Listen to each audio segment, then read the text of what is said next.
Episode 1 की starting में हमारे मेन कैरेक्टर कह रहा था कि कहा जाता है 70% हाई स्कूल के कपल एक साल के अंदर ब्रेकअप कर लेते हैं और बाकी के 30% कपल तो ग्रेजुएशन तक सर्वाइव भी नहीं कर पाते। उन लोगों को लगता है कि प्यार एक खिलौना है जिससे कि सिर्फ मजा आता है, लेकिन मैंने अपने हार्ट को ऐसे फीलिंग से काफी ज्यादा दूर रखा है क्योंकि मुझे मेरे से और रियलिटी से कोई भी एक्सपेक्टेशन ही नहीं है। लेकिन आखिरकार क्या होगा अगर मैंने ऐसा फीलिंग्स अपने लाइफ में एक बार एक्सपीरियंस कर लिया तो क्या होगा अगर एक लड़की सच में मेरे लिए रो रही है? क्या सच में लव नोवेल का मैं एक मेन प्रोटैगनिस्ट हो सकता हूँ? ये सब कुछ तो बस मैं ही सोचता हूँ। अब अगले सीन में हम हमारे मेन कैरेक्टर को देख पाते हैं जो कि एक नोवेल पढ़कर काफी ज्यादा खुश हो रहा था और अपने मन में कह जा रहा था कि ये नोवेल तो काफी ज्यादा कमाल का है। इसके बाद वो जूस लेकर अपने सीट पर बैठने के लिए जा ही रहा था, लेकिन तभी वो अपने क्लास के कुछ बच्चों का चिल्लाना सुनकर तो वो छुप जाता है जहाँ पर कि एक लड़की जिसका नाम है यानामी, एक लड़के जिसका नाम है सोसुके उसके ऊपर गुस्सा कर रही थी।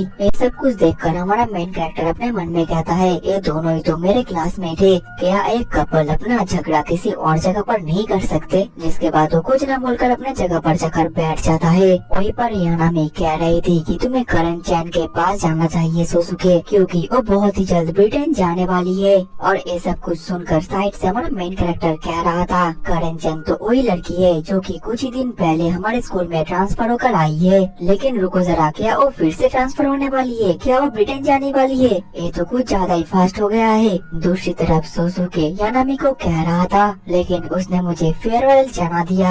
यानामी बोलती है वो तुम्हें फेयरवेल नहीं, वो तुमसे मिलना चाहती थी। सोसुके चिढ़कर बोलता है आखिरकार ये तुम्हें कैसे पता? यानामी इमोशनल होकर कहती है मैं जानती हूँ क्योंकि तुम्हारे लिए मेरे अंदर हमेशा एक फीलिंग्स थी। ये सुनकर तो सोसुके शॉक हो जाता है और तभी यानामी अपना साइकिल का चाबी सोसुके को दे देती है। करण चैन तुम्हारे लिए वेट कर रही है, जल्दी उसके पास जाओ। सोसुके ये देखकर काफी ज्यादा कंफ्यूज था, लेकिन वो तभी चाबी लेकर वहाँ से भाग जाता है और कहता है मुझे माफ कर देना यानामी। उसके जाने के बाद तो यानामी रोने लगती है और कहती है तुम्हें माफी मांगने की कोई जरूरत नहीं है बेवकूफ। ये सब कुछ देखकर साइड से हमारा मेन कैरेक्टर कहता है मुझे लगता है कि मुझे ऐसा एक्ट करना चाहिए कि मैंने कुछ देखा ही नहीं है। तभी दूसरी तरफ जो यानामी थी वो तो सुजुकी के ग्लास से उसके स्ट्रॉ से जूस पीने वाली थी और ये देखकर हमारा मेन कैरेक्टर काफी ज्यादा शॉक्ड हो जाता है और अपने मन में कहता है ऐसा मत करो, ये काफी ज्यादा पैथेटिक लगेगा। लेकिन यानामी तो ये पी लेती है और ये देखकर हमारा मेन कैरेक्टर काफी ज्यादा शर्मा जाता है। लेकिन जो यानामी थी वो तो देख लेती है कि उसको तो उसी का ही क्लासमेट देखे जा रहा है, जिस वजह से वो एम्बैरेस्ड फील करती है और अपने मुंह से सभी जूस निकाल देती है।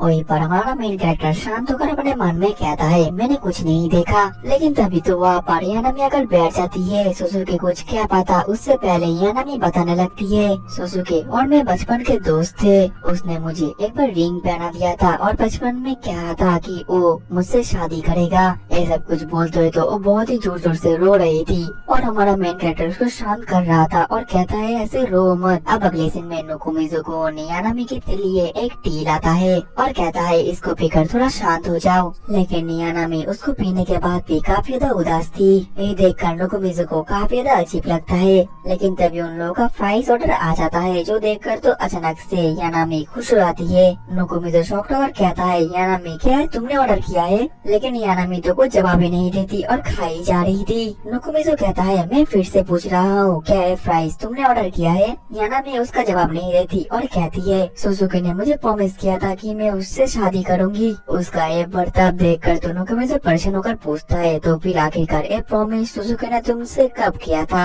यानामी कहती है लगता है जब हम एलिमेंट्री स्कूल में पढ़ते थे, शायद हम उस वक्त 4 या 5 साल के होंगे। नुकुमिजु कहता है वो इतना ज्यादा सीरियस भी नहीं था। यानामी कहता है लेकिन सुजुकी ने मुझे चीट किया है ना? नुकुमिजु पूछता है तो फिर क्या तुम और सुजुकी डेट कर रहे थे? यानामी बोलती है नहीं, हम तो बस दोस्त थे। नुकुमिजु परेशान होकर पूछता है तो फिर आखिरकार तुम ऐसा नहीं बोल सकते कि वो तुम्हें चीट कर रहा था। यानामी बोलती है भले ही हम डेट ना कर रहे थे लेकिन हम काफी ज्यादा क्लोज थे। नुकुमिजु अपने मन में कहता है ये लड़की तो काफी ज्यादा अजीब है। यानामी फिर बोलती है अगर मैं थोड़ा सा हिम्मत करके उसको बोल देती तो आज मुझे ये दिन देखना नहीं पड़ता। मुझे माफ करना क्योंकि मेरे वजह से तुम्हें मेरा रोना चेहरा देखना पड़ रहा है। लेकिन इन सब चीजों के बावजूद भी यानामी खाना खाना नहीं बंद करती, जो देखकर नोकोमिज़ु अपने मन में कहता है ये लड़की सच में अजीब है और ऐसे टाइप के लड़कियों को लूजिंग हीरोइन कहा जाता है।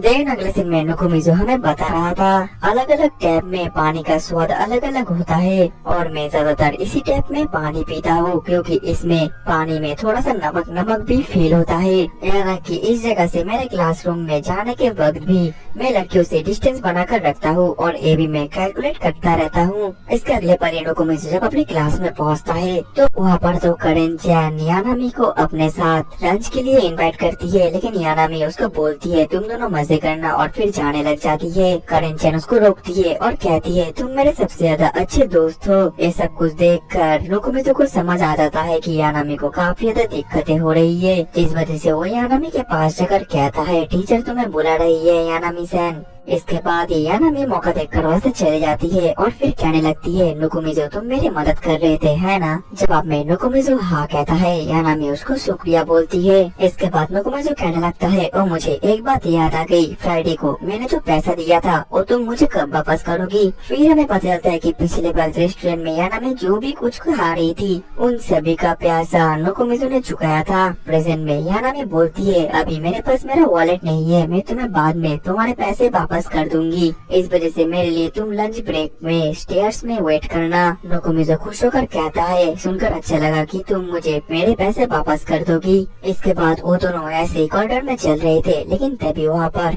उनकी टीचर तो यानामी को पुकार कर नीचे गिर जाती है, जिस वजह से वो लोग उनके टीचर को उठाने जाते हैं। और तभी नोकोमिज़ु मन में कहता है ये लड़की कोई और नहीं बल्कि हमारी हिस्ट्री टीचर है। देन अगले दिन में नोकोमिज़ु अपना लंच लेकर स्टेयर्स पर यानामी के लिए वेट कर रहा था।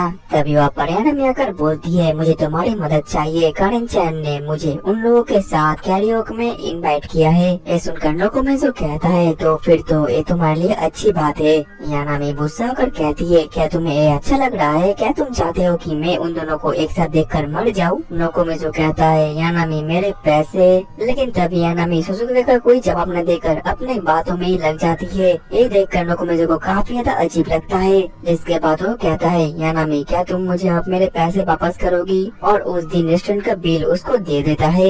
यानामी जैसे उस रेस्टोरेंट का बिल देखती है तो उसका पैर तले जमीन ही खिसक जाता है क्योंकि उसमें बहुत ही ज्यादा बिल आया था। नोकोमिज़ु कहता है इतना बिल तो आएगा ही ना क्योंकि तुम फ्राइज के बाद सलाद, वुडन नूडल्स, पैनकेक सब कुछ ऑर्डर कर लिया था। फिर यानामी कहती है नोकोमिज़ु मैं तुम्हें किसी और तरीके से पेबैक करना चाहती हूँ। नोकोमिज़ु पूछता है तो फिर आखिर करो कौन सा तरीका है। यानामी खड़ी होकर बहुत ही ज्यादा ब्लश करते हुए बोलती है जब मैंने ये चीज सुजुकी के लिए किया था तब वो बहुत ही ज्यादा खुश हुआ था, और उसका ये बिहेवियर देखकर नोकोमिज़ु काफी ज्यादा शॉक्ड हो जाता है और उसको लगता है कि यानामी अब उसको प्रपोज करने वाली है। लेकिन तभी यानामी कहती है मैं तुम्हारे लिए हर दिन लंच बनाकर लेकर आऊंगी। ये सुनने के बाद नोकोमिज़ु को रिलीफ मिलता है और वो कहता है ओह तो तुम मुझे ऐसे पेबैक करना चाहती हो। यानामी बोलती है तो फिर ये कल से शुरू करते हैं, और फिर अंत में हम उन लोगों का बिल देख पाते हैं जिसमें कि 3670 येन बिल आया था। अब अगले दिन में नोकोमिज़ु ऐसे अपने क्लास में बैठा हुआ था, लेकिन तभी एक लड़की कहती है तुम नोकोमिज़ु हो है ना।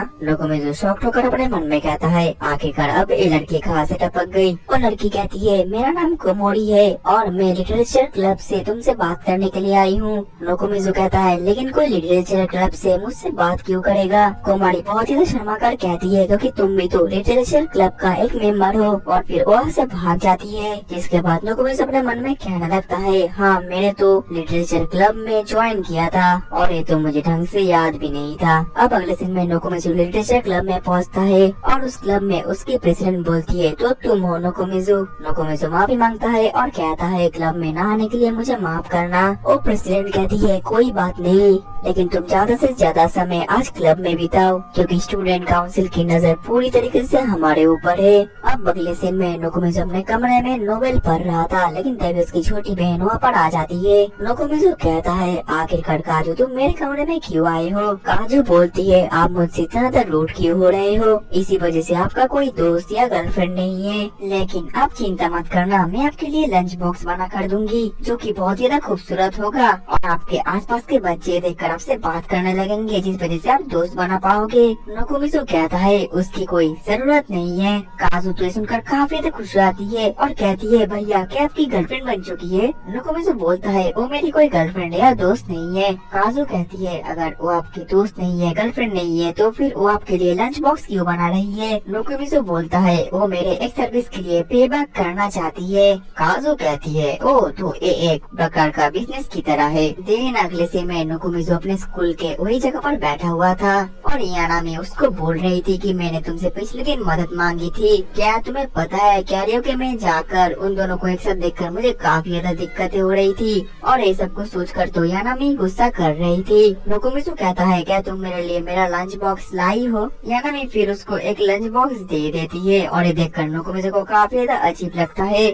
फिर यानामी बताने लगती है कि मैं लंच बॉक्स बना रही थी तब मेरी मम्मी मुझे बोल रही थी कि सोचुके तुम्हारा लंच खाकर खुश हो जाएगा, जिस वजह से मेरा मोटिवेशन खत्म हो गया और मैंने और 2 लंच नहीं बनाया। नोकोमिज़ो देखता है कि उस लंच बॉक्स के अंदर तो 2 सैंडविच है जो कि कन्वीनियंस स्टोर से खरीदा हुआ है। ये देखकर वो बहुत ज्यादा परेशान हो जाता है और कहता है ये तो बस 268 येन का है। जो सुनकर यानामी नोकोमिज़ो को एक पकौड़ा दे देती है। नोकोमिज़ो बोलता है अब ये 300 येन का हो चुका है, लेकिन यानामी फिर उसको और एक रोल दे देती है। नोकोमिज़ो कहता है अब ये 350 येन का हो चुका है और अब यानामी को लौटाने है सिर्फ 3267 येन। अब अगले सीन में नोकोमिज़ो अपनी क्लास में बैठा हुआ था, लेकिन तभी वहाँ पर मित्सुकी आ जाता है और कहता है मुझे तुम्हारे लिटरेचर क्लब से कुछ बुक बोरो करनी है। नोकोमिज़ो कहता है ठीक है मैं प्रेसिडेंट से पहले पूछ लूंगा। मित्सुकी वहाँ से जाने वाला था, लेकिन तभी वहाँ पर रेमान आ जाती है और कहती है मित्सुकी आज हमारा क्लब एक्टिविटीज नहीं है, क्यों ना हम थोड़ा सा घूम कर आए। मित्सुकी बोलता है सॉरी मैं नहीं जा सकता क्योंकि मेरा ट्यूशन है। रेमान उसका टीज करता है और कहता है क्या तुम हमेशा पढ़ाई करते रहते हो, लाइफ में थोड़ा सा मजा भी करना चाहिए। लेकिन तभी वहाँ पर चिया आ जाती है और कहती है मित्सुकी सन जल्दी से चलो वरना हम लेट हो जाएंगे। मित्सुकी के वहाँ से जाने के बाद रेमन पूछती है नोकोमिज़ो क्या तुम मित्सुकी के दोस्त हो। नोकोमिज़ो घबरा कर बोलता है नहीं हम बस एक ही ट्यूशन में जाते हैं। रेमन पूछती है तो फिर वो लड़की कौन था, क्या वो मित्सुकी की गर्लफ्रेंड थी। नोकोमिज़ो कहता है नहीं वो दोनों बस एक ही कोर्स में है। ये सुनकर रेमन थोड़ा सा उदास हो जाती है और कहती है क्या मित्सुकी को ऐसी लड़कियाँ पसंद है। लेकिन तभी अचानक से वहाँ पर आ जाती है यानामी और बोलती है रेमन मित्सुकी तुम्हारा क्या लगता है। जवाब में रेमन बोलती है हम दोनों एलिमेंट्री स्कूल से साथ है। यानामी कहती है मतलब कि तुम दोनों चाइल्डहुड फ्रेंड हो, मतलब कि मित्सुकी के साथ अभी जो लड़की है वो है तुम दोनों की कबाब में हड्डी। ऐसा सुनने के बाद रेमन पूछती है यानामी तो फिर तुम्हें उन दोनों का रिलेशनशिप क्या लगता है।